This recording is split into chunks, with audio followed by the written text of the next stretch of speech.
Aquarius season really has me out here trying something that I thought I would never do again. As of now, I am back on social media. I've recently created a Blue Sky account and I'm testing the waters there because it's supposed to be different than other social media.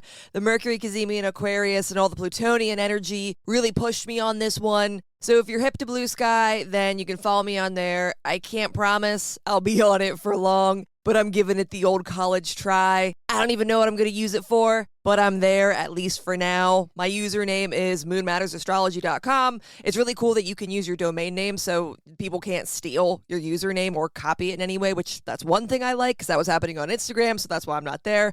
But anyway, if you interact with me on there and I don't answer right away, it's because the app is not on my phone. I'm only using it via desktop. Now that I feel thoroughly cringy for being back on social media, let's get into this week's forecast.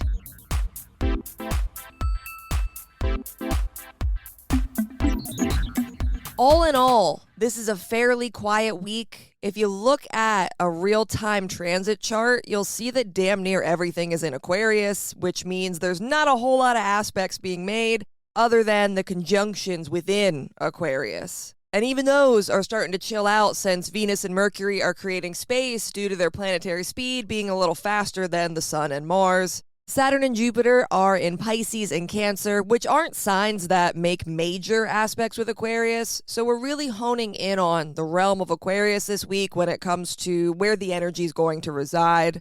Mars will be conjunct Pluto early on in the week. It's the last planet to pass by the bouncer named Pluto, so we're going to be having that energy hit us early on, and it'll linger with us until the weekend. The Mars-Pluto conjunction is going to capitalize on whatever the Cazimi brought up last week.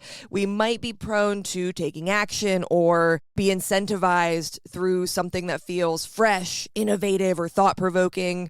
If you had an idea last week that you were kicking around and thinking about, this week is when you'll decide whether or not it's worth making moves concerning that idea. Since this is Mars and Aquarius, we're likely taking action with something that's outside of the norm or that pushes our comfort zone, our boundaries a little bit.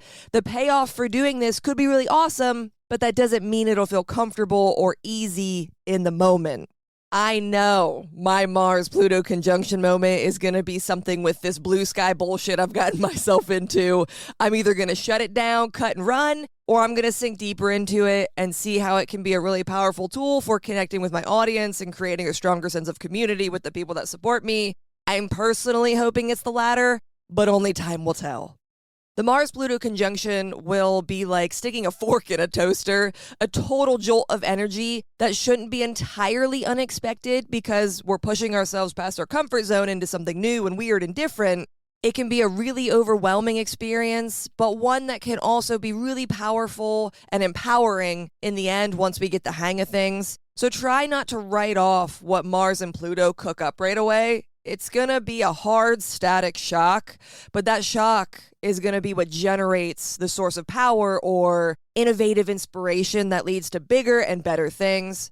The other conjunction happening in Aquarius is between Mars and Venus. This one happens around midweek on Thursday, and it's a lot less of a power surge than the Mars-Pluto conjunction. The energy that Mercury and Venus are cooking up is about creating a broader sense of connection or understanding within the realm of Aquarius. Mercury is the mind, intellect, communication.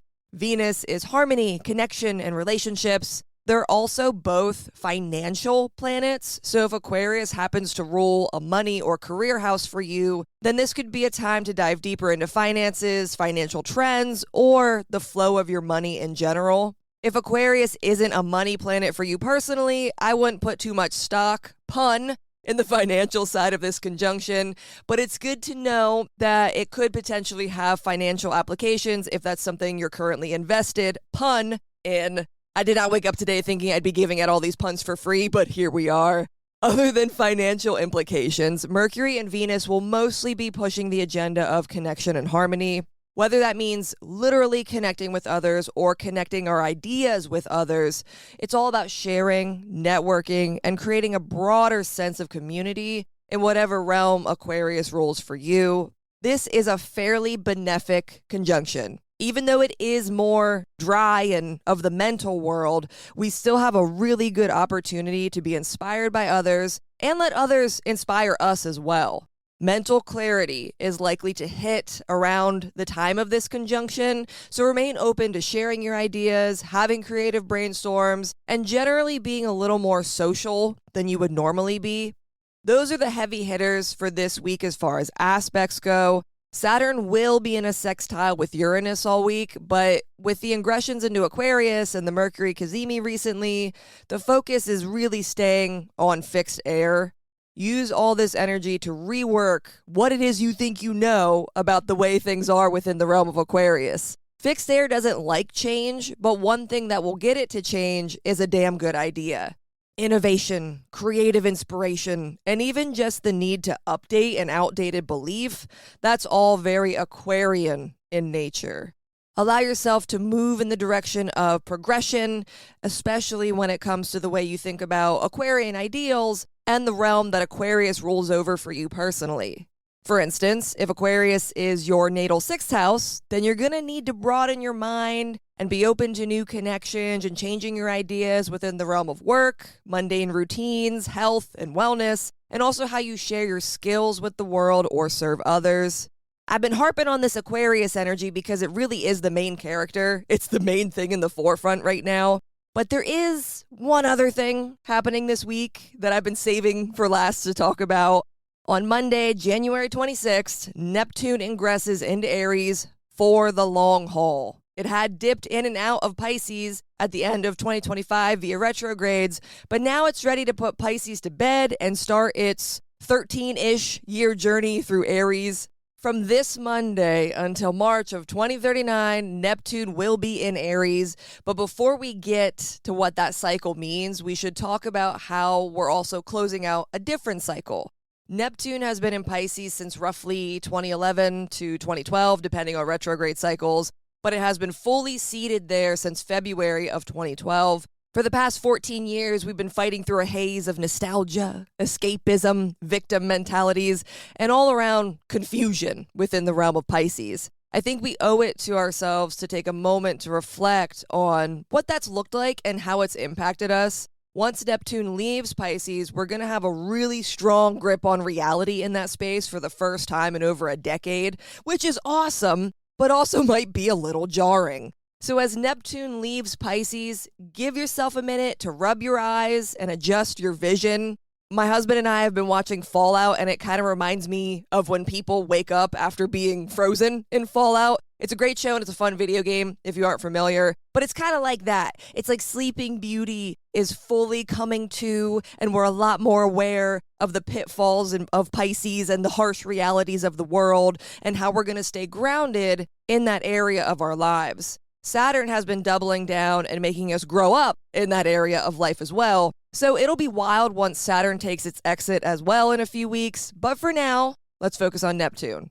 Neptune is taking its haze of illusion and confusion away from Pisces and bringing it to Aries. Now, I'm sure you know that there's differences between Pisces and Aries. That's pretty standard that those are very different signs. So the illusions of mutable water and cardinal fire are very, very different.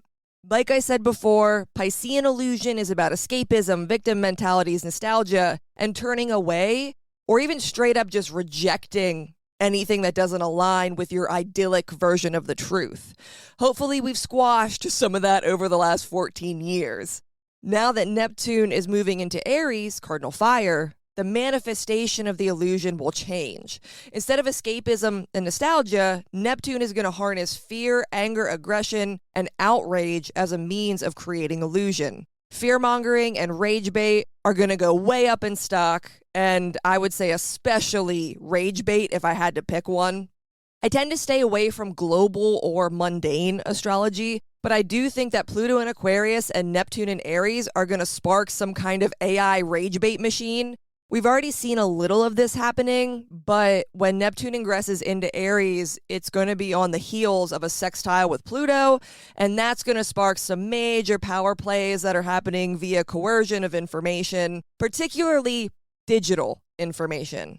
Again, I'm not a mundane astrologer, and I don't personally like to spend time fixating on those kinds of things. I'd rather meet with you guys one-on-one and talk about what we can control rather than what's not in our control. But I do think that this is a pretty glaring energy, and since we're all chronically online to some degree, we need to get better at understanding what's real, what's rage bait, and what's AI.